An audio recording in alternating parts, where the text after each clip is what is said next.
Well, it's definitely been one of the busiest years in a long time on the trade market for the Toronto Maple Leafs, but that team's not alone. Some of the top names on the veteran target list have already been moved, with the deadline still about 2 days away. So are the Leafs finished tinkering? Who made the biggest splash so far? For a look at this, we're joined by TSN Bardown's Luca Celebre. Luca, we chatted on CP24 Breakfast, but there's so much to talk about. We had to bring you back for Live at Noon today. So we've talked about the Leafs making quite a few different moves here, but, you know, in the East in general, there's been so much movement.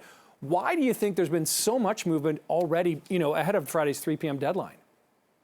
It's a great question. I think the dominoes kind of started to fall when Ryan O'Reilly got traded to the Leafs, and it was like, okay, first big name. And you look at how competitive that Eastern Conference is, that you wouldn't be surprised whether you're talking about Boston, Toronto, Tampa, Carolina, the Rangers, or the Devils, if either one of those teams would go to the Stanley Cup final. That's how kind of tight it is in the Eastern Conference, and that's how just competitive it is. And so when one move was made, it made sense that the dominoes kind of just started to fall for every other team to make those big splashes, whether it be New Jersey getting Timo Meier, Boston making moves to an already loaded team that's kind of on this historic run, and then Tampa Bay trading 5 draft picks for one player.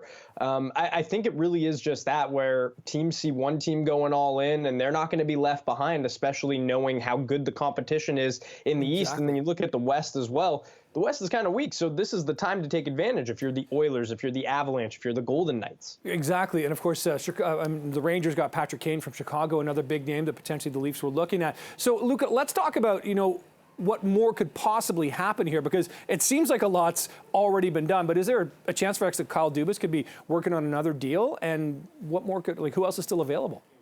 Potentially. I mean, who knows? I don't think anyone expected Pierre Engvall and Rasmus Sandin to get traded yesterday. So the question's always kind of who knows. It's never a good idea to kind of guess as far as the other way, where it's like, yeah, no, he's probably done. Goaltending could be an option for the Leafs, depending on Matt Murray's health and what they think of that backup spot if Matt Murray isn't healthy to come back for the playoffs. But there's always an opportunity to add more players if the deal is right. And I think the biggest name out there is Jacob Chikrin from the Arizona Coyotes. This saga has been going on for a long time. It feels like every deadline he is just not getting moved. The price is too high.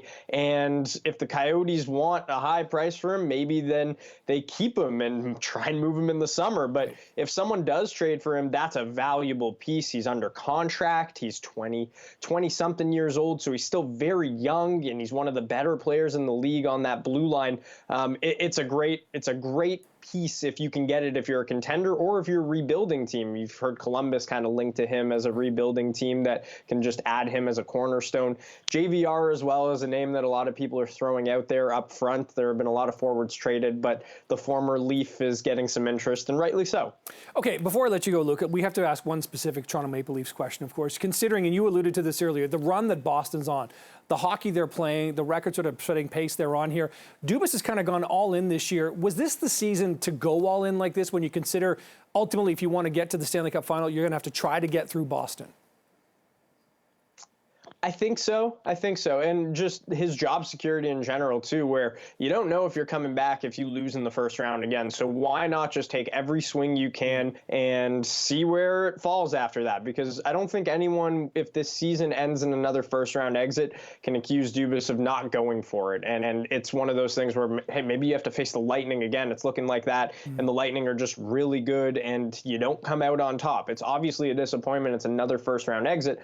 But Dubas has done everything in his power to keep this core together, keep this team together, improve it in any way he can, and he's really taking those final swings just in case, hey, maybe this is the last kick of it for him in Toronto if things don't go well. So I admire what he's doing, and I know a lot of people are talking about the chemistry and adding too many players, and that may not be a great thing, but I know a couple of the new Leafs talked about going to the Springsteen concert last night and getting to know each other. I think the goal is all the same. Everyone wants to win, and it's going to be interesting to see how that chemistry kind of develops over the last 20 or so games here. Nobody wants to win more than Leafs fans, that's for sure, Luca. Okay, we'll see if Kyle Dubas has done enough to guarantee his job beyond this year. Always appreciate the time. TSN Bardown's Luca Celebre. Great to chat.